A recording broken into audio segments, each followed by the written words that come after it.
வணக்கம், இது உங்கள் பொலிட்டிக்கல் பார்க். நான் உங்கள் நண்பன். இன்றைய தினத்துல லேண்ட் ரோவர் பர்சனல் காரு 3 கோடி ரூபாய் வாங்கறதுக்கு எங்களுக்கு அருகது இல்லையா?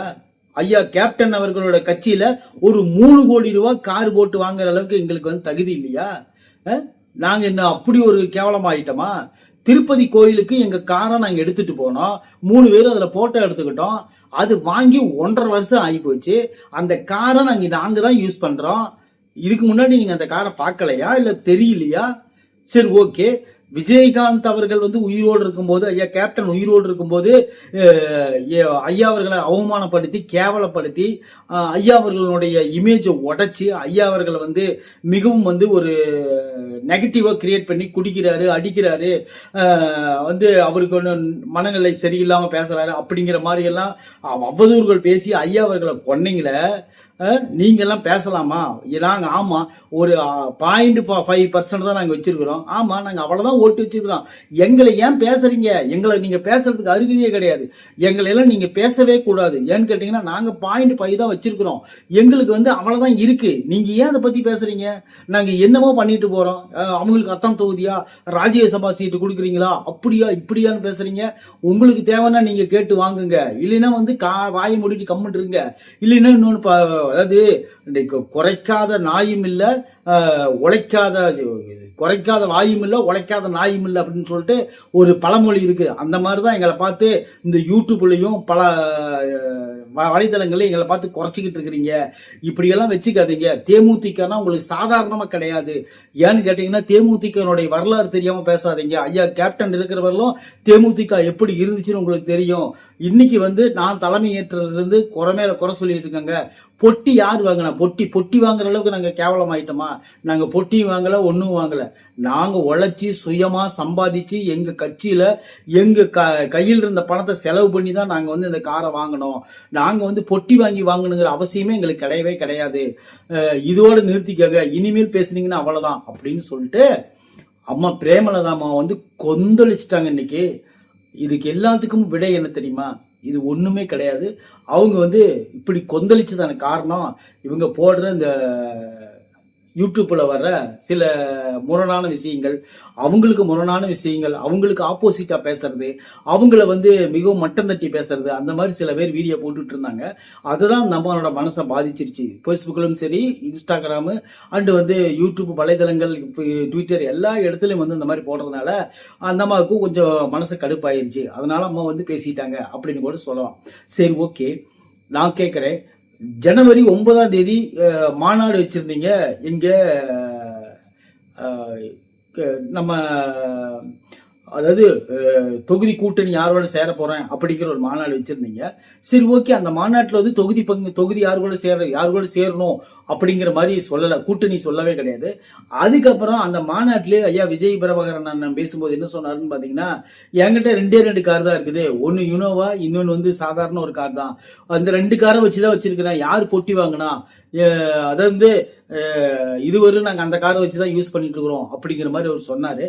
ஒருவேளை அவர் பர்சனலா வச்சு சொல்லிருக்கலாம், அவரோட காரை கூட சொல்லிருக்கலாம்.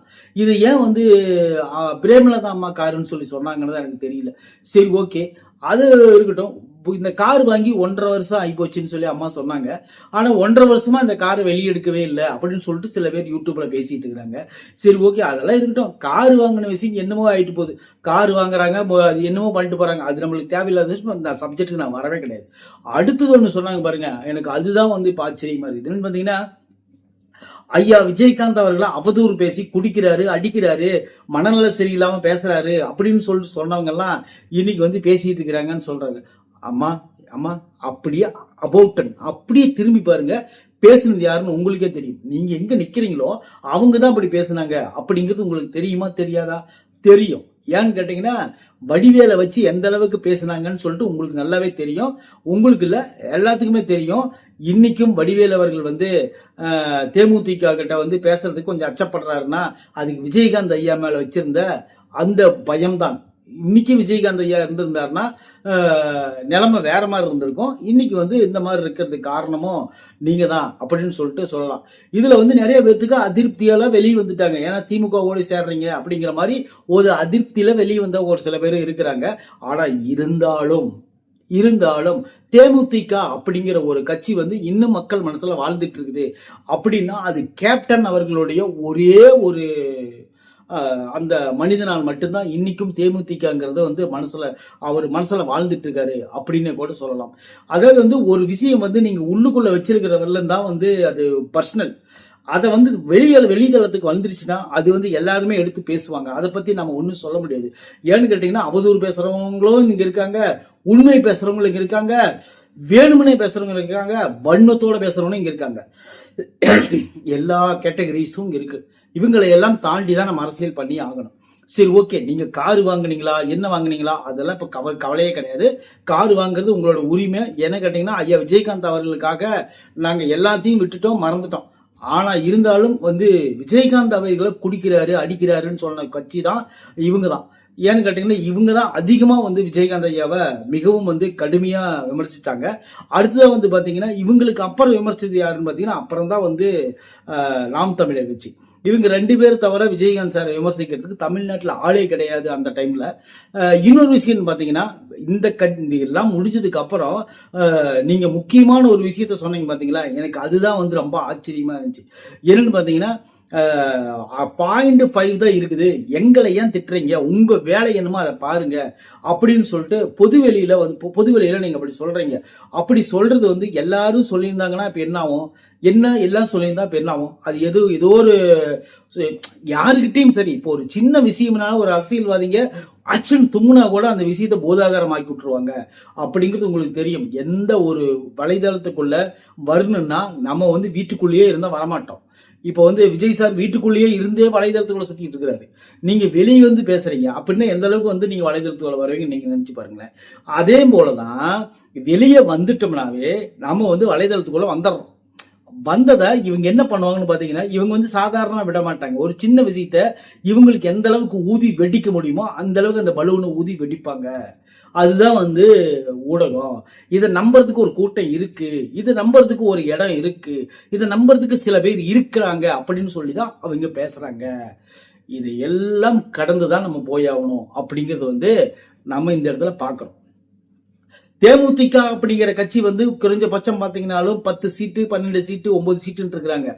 ஓகே, என்ன டிஜிட்டல் நம்பர் உங்களுக்கு கொடுத்தாலும் சரி, அந்த டிஜிட்டல் நம்பர்ல வந்து நம்ம எப்படி ஜெயிக்கணும், நம்ம எப்படி வந்து கட்டுக்கோப்பா நம்ம கட்சியை கொண்டு போகணும் அப்படின்னு சொல்லிட்டு அந்த முனைப்போட நாம வந்து செயல்படணும். அப்படி செயல்பட்டு மேல வர்றது தான் வந்து ஒரு கட்சியோட தலைமைக்கு அழகு. ஐயா விஜயகாந்த் அவர்கள் அதுதான் பண்ணாரு, அதுதான் பண்ணிக்கிட்டு இருந்தாரு. அவருடைய எய்மே பூரா என்ன இருந்துச்சுன்னு பாத்தீங்கன்னா மனசு நிறைய அரசியல் தான், மக்கள் தான்.